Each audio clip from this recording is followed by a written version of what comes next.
Hey, happy day to you. I wanted to jump on here really quick and share a Saturday story time with you related to a post that I posted this week about two truths and a lie. And one of the truths was that I was in a tea scam in China, and I wanted to just tell that story. So here it is. I was in Shanghai, China, walking around town, playing the typical tourist. Yay, fun. And two people approached me and asked if I could take their picture. And I happily said, no problem. So I did. And then they started talking, and they were really interesting, and I like to meet new people. And they were from Beijing and just traveling south for the first time to see the sights and take in the culture of that area in China. And we just started talking. And the funny thing is, I've been a part of a lot of different scams, and usually I'm wise to them. Sometimes you just are so sucked into what it is the scammers, I gotta say, as much as it's not right what they do, I gotta say they're some of the best salesmen in the world, and it's fascinating to me, like the different types of scams and how they work and how good they are at language and getting your number in the sense of paying attention to the things that intrigue you and interest you, and they distract you in ways that are like, and maybe it's me too, being gullible and naive and really just wanting to meet people and learn about culture. And when I travel, I like to try to be open enough to test the waters of, are these people legit or is there something behind the scenes? And I could talk all day about that because every time I travel, I do like some research on scams. But here I was, leading up to one. The thing is, this is what they do. They ask you to take the picture, they get you interested in a topic and talk to you. So we were walking down this road, walking together and talking, and I was enjoying the conversation, and it seemed like they were too. And then they're like, hey, what an idea. Why don't you come with us? We were coming here to do this tea ceremony. You can come and try some of the local teas. They're really good, etc. And I was like, yeah, that sounds amazing. What a great experience. So I went there, and it was in this like outdoor mall type of place in this back room. It looked pretty legit, and I had no red flags to that point.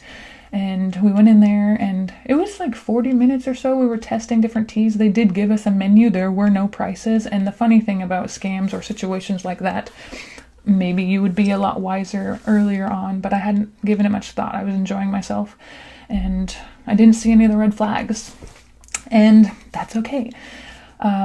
But at the end, it came to the point where it was time to pay, and you won't even believe the price for this for 3 people was over $100 for trying a couple different teas. And at that point, that was my red flag. Hello, you're in a situation here. And at that point, yes, I was taking a deep breath in and like, okay, evaluate the situation. I didn't really have a lot of options because I didn't know what was outside that door or what was under that table or what could possibly happen. But knowing very well that was a scam, and the guy, very friendly, very great at English, he started saying like, this is our friend's birthday, so we're not going to let him pay and we can split the price. And I was like, I mean, that's a nice idea, but geez, that's a lot of money. So, long story short, I ended up paying about $80 for a couple little things of tea, and they threw in a tiny little bag of tea for a gift, take home, etc. Lucky me. Anyways, there's a lot of other details that happen along the way and things in retrospect that you put together. Like the quick talking, the one guy wasn't talking much, the weird glances. But it all seemed great, and I was having a good time.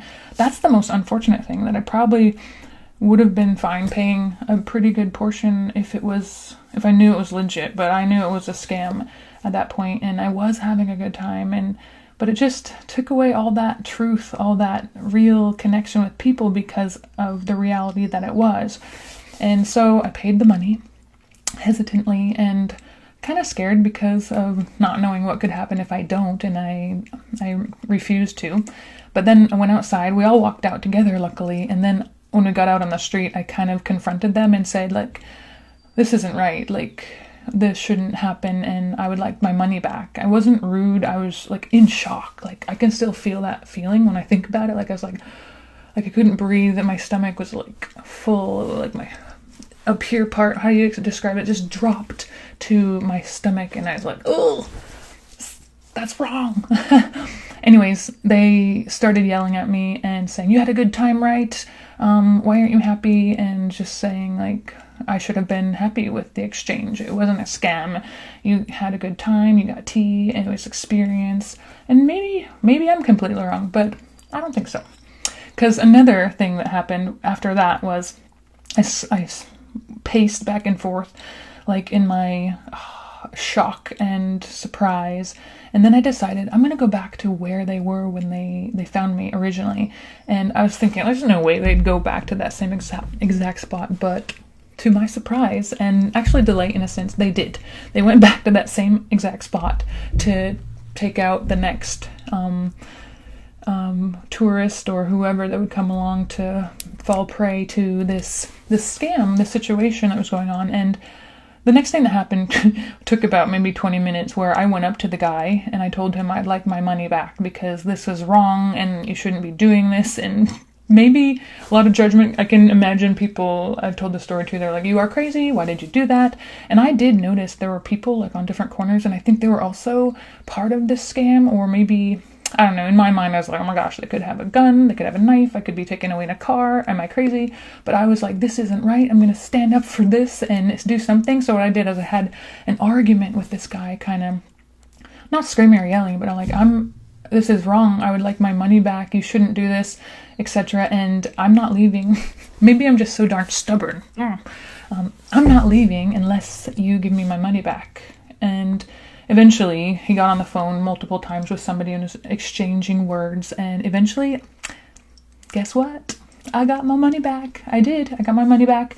And also the little bag of extra tea. Maybe this is wrong and I'm going to hell for it, but I kept it. I'm like, and he wanted it back. He's like, "Give me that back." I'm like, "No, I'm keeping this. You shouldn't be doing this." But one of the biggest reasons that he gave me my money back was because I wasn't going to leave. And he wasn't going to make any more money. And that's not the point. The point is, the whole thing is wrong. And also, I hope that this helps somebody out there who's traveling or going somewhere to be aware of these certain things. And I know it's kind of heartbreaking because we want to make connections with local people and hear about their culture and try tea and enjoy sharing experiences. And that's the part that hurts the most. But I think it's quite amazing that I was scammed and got my money back. I've never heard that story before, so cheers to me. Yeah, man. Just kidding. But I hope it does help somebody, or just be wise to, like, the situations you get into. And either way, don't stop traveling. Keep traveling, near or far. Drink tea. Enjoy conversations. Trust people enough. There's a lot we could talk about with that. But yeah, people are mostly good, but there are things out there we gotta watch out for. So just be careful, and sending you lots of love. I hope you've enjoyed that story, and thank you for listening. Have a beautiful day.